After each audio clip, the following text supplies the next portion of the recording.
हिंदू धर्म का दुर्भाग्य क्या है?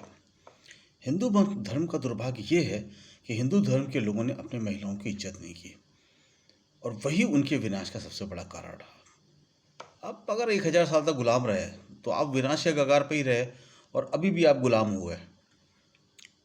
कभी आप मुगलों के गुलाम थे, कभी अंग्रेजों के गुलाम थे, कभी अपनी मानसिकता के गुलाम थे और आज आप गुंडे बदमाशों के गुलाम हो। गुलाम तो आप तब भी हो, कभी आप स्वतंत्र हुए ही नहीं।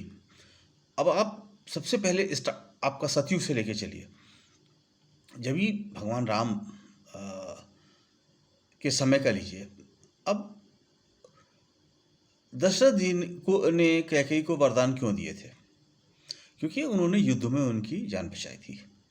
यानी कैकेयी राजा दशरथ के साथ युद्ध में गई थी। महिलाओं को इतनी इज्जत, इतना सम्मान कि अगर वो योग्य हैं तो उनको वो युद्ध तक में राजा के साथ कंधे से कंधा मिला के चलती थी। ये वो समय था, वो अच्छा समय था, अच्छे लोग थे। उसके बाद धीरे धीरे धीरे जैसे पतन होता चला गया, महाभारत काल आया और काल आता चला गया, धीरे धीरे पतन होता चला गया। उस पतन में क्या हुआ? औरतों को घर में कैद कर दिया गया। हिंदू धर्म के जो पुरुष हैं वो बहुत ही मतलब कायर टाइप के लोग हैं और वो अपने ही लोगों से उनका मतलब कंपटीशन रहता है कि मतलब वो इतने कैपेबल नहीं है कि बड़े लोगों से कंपटीशन करें। उनको अपनी महिलाओं को ही वो आगे नहीं बढ़ने देना चाहते।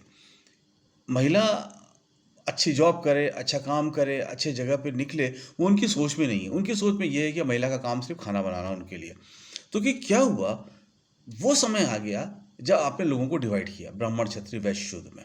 भाई तू शूद्र है तो मेरा सिर्फ काम कर, तू पढ़ नहीं सकता, तेरे को पढ़ना काम नहीं है, तो मेरे को खाली बस जो है वो मेरा मैला उठाता रहे हैं।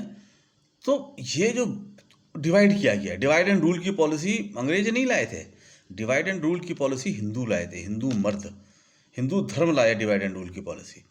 जो लोग कहते हैं अंग्रेजों ने विभाजन, फूट डालो और राज करो का किया, एक सिस्टम बनाया, अंग्रेजों ने नहीं बनाया। अंग्रेजों ने तो हिंदुओं से सीखा।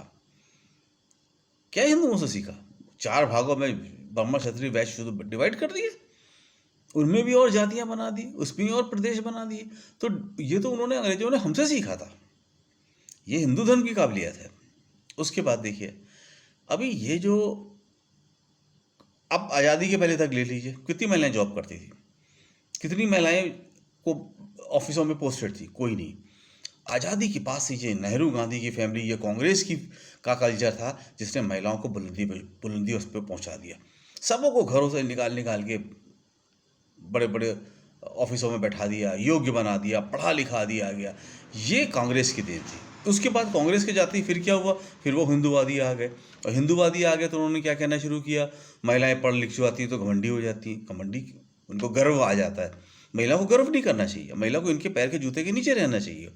ये इनका सोच है। और इनको इनको प्रोटेक्ट कौन करता है? ऐसी सोच वाले सारे लोग, सारी ऐसी सोच वाले लोग इनको प्रोटेक्ट करते हैं। क्योंकि भाई तू भी जैसा तू वैसा मैं। ना तू चाहता है कि महिला आगे बढ़े, ना मैं चाहता हूँ महिला आगे बढ़े। महिला आगे बढ़ेगी तो गाली गलौज शुरू कर देंगे, औकात पे आ जाते हैं अपनी। तो ये मेरा जो कहने का आपको, जो आप सबसे मैं क्या कह रहा हूँ कि जो भी दुनिया में देश देख लो, अमेरिका ले लो, सबसे तरक्की पसंद देश है क्योंकि वो सबसे ज़्यादा महिला का सम्मान करता है। पूरा यूरोप ले लो, महिला का सम्मान है, बराबरी के दर्जे पे हैं, पुरुषों से आगे ही हैं, पीछे नहीं हैं। और जितने जितने जिन्होंने, मतलब आप क्रिश्चियन कम्युनिटी ले लीजिए, उन्होंने बहुत बढ़ाया। और जितने भी कम्युनिटी जिन्होंने अपनी महिलाओं को नहीं बढ़ाया, वो सारे पिछड़ गए, सारे के सारे पिछड़ गए। मुस्लिम कंट्रीज़ में भी, जहाँ पे जो, वही देखिए जो कंट्रीज़ ने तरक्की की है, अब देखिए उन्होंने अपनी महिलाओं को बहुत आगे बढ़ाया है, पढ़ाया है, लिखाया है, बड़ी पोस्टों पे, बैंकों में, ऑफिसों में बैठाया है। जहाँ जब तक आप अपनी महिलाओं का सम्मान नहीं करोगे, आप ऐसे ही सोचो, 50 लाख साल, आज सदियों से लेके आज तक का 50 लाख साल तक तुम घटिया के घटिया बने रह गए। आज तब भी घटिया थे हो, आज भी घटिया हो।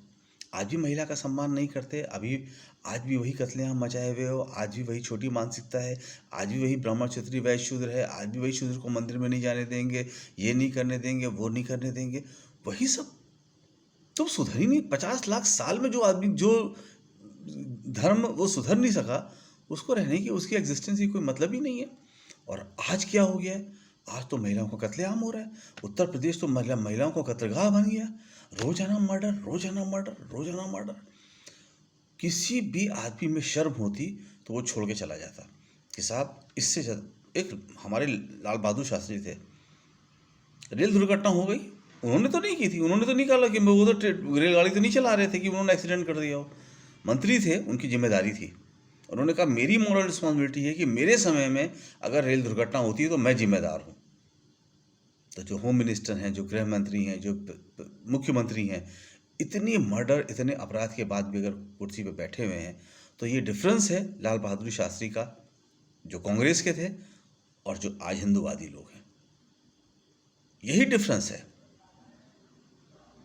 जो एक सामाजिक ढांचा तैयार हुआ, जो प्रजातंत्र का ढांचा तैयार हुआ, जहाँ सब बराबर है, और वो हिंदूवादी ढांचा जहाँ पे सिर्फ पुरुष कुछ भी अपराध कर सकते हैं, कुछ भी नाकाम हो सकते हैं, कुछ भी मूर्खों की तरह रह सकते हैं, लेकिन वो अपने को पुरुष प्रधान समाज बना के रहेंगे, अपने को आगे बढ़ा के रहेंगे। तो हिंदुस्तान तब तक तरक्की नहीं कर सकता है जब तक आप बराबरी सबको नहीं दोगे। ब्राह्मण, क्षत्रिय, हिंदू, मुस्लिम सब बराबर नहीं रहेंगे और अपनी महिलाओं को आगे नहीं बढ़ाओगे तब तक का। लिख के लेना। और एक बात कान खोल के मैं तुम सबको बताता हूँ, जितनी ये महिलाओं के साथ अपराध हुए हैं वो मरी हैं, उनकी चीखें, उनके आंसू, उनके आह कहीं नहीं जाने वाले हैं। वो सब यही हैं। आपको सजाए मौत का ऊपर वाले ने फरमान सुना दिया है। आप सबका ऐसा बुरा अंत होगा कि आप सोच नहीं सकते हो। तुम्हें क्या लगता है, जिस लेडी का किसी ने मर्डर किया, जिसको बेइज्जत करके मर्डर किया, उसकी चीख ऐसे ही इस ब्रह्मांड में नहीं गई होगी? भगवान ने उसको नहीं सुना होगा? भगवान के पास सारा रिकॉर्डिंग का सिस्टम नहीं है क्या? सब है, वो सब है। लेकिन जैसे हम लोग उनके लिए तो कीड़े मकोड़े की तरह हैं। अब चींटियाँ और तिलचट्टे क्या कर रहे हैं, ये हम थोड़ी ना देखते हैं कि भाई चींटी क्या बात कर रही है, तिलचट्टे क्या बात कर रहे हैं। ऐसे ही ईश्वर भी हमारे लिए ज़्यादा ध्यान नहीं देता है। लेकिन जिस दिन वो चीख निकलेगी, उस दिन वो सबके तक जाएगी। वो जब चीख उनके तक पहुंच गई तब कोई बचोगे नहीं। और ये मैं आज इस टाइम पेपर ले आओ, मुझसे लिखवा के ले लो, किस हालात में, किस बदतर मौत से तुम सब मरने वाले हो, क्योंकि ऊपर वाला किसी को नहीं छोड़ता। किसी को कोरोना देगा, किसी को कैंसर देगा, किसी को ऐसी ऐसी मौत मारेगा कि कोई सोच नहीं सकते। दोबारा इस धरती पे जन्म लेने में तुम्हारी आत्मा को रोना पड़ेगा कि साहब अब मुझे धरती पर मत भेजो, मुझे इतनी भयंकर, इतनी दर्दनाक मौत इस ईश्वर ने दी थी हमको तुम्हारे अपराधों के लिए। सुधर जाओ, वरना अपने अंत के लिए तैयार हो जाओ। और महिलाओं का जो भी घर में रहने वाली हर लेडी जो है वो सीता है, उसका उसी तरह रिस्पेक्ट करो। आप उसके पति हो तो भी, आप उसके पिता हो तो भी, आप उसके भाई हो तो भी, आप उसके रिश्तेदार हो तो भी, उसको जैसे सीता माता का, जैसे कौशल्या जी का, जैसे कैकेयी जी का, जैसे सब महिला का सम्मान होता था, वैसे सम्मान करो। अगर सम्मान नहीं करोगे तो तुम सब बराबर के अपराधी और बराबर के द्रोही हो, स्त्री द्रोही, इंसानियत के द्रोही।